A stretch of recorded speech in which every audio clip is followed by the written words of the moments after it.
మీరు ఎన్ని పదార్థాలతో అభిషేకం చేశారన్న దానికన్నా కోరిక ఎందుకు తీరుతుందో తెలుసా? మీరు ధ్యానం ఎలా చేస్తున్నారన్న దాన్ని బట్టి తీరుతుంది. ఈ మాట నా సొంతంగా చెప్తున్నానని మీరు అనుకుంటున్నారేమో. నా ప్రాణం పోయినా నా సొంత అభిప్రాయాలు నేను ప్రార్థన చేశాక చెప్పను. ఎందుకంటే శాస్త్రంలో ఏం చెప్పారో అది చెప్తాను. అది చెప్పడానికే జీవితం చాలదు, ఇక కొత్త విషయాలు ఎందుకు.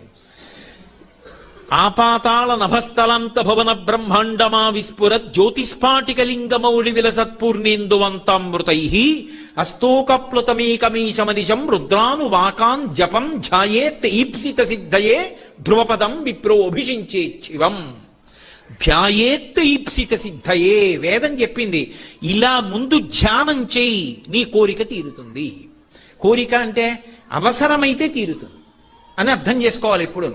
తెగని నేను అమెరికా అధ్యక్షుడిని అవ్వాలని కోరి అభిషేకం చేశానంటే అవలేదనకూడదు.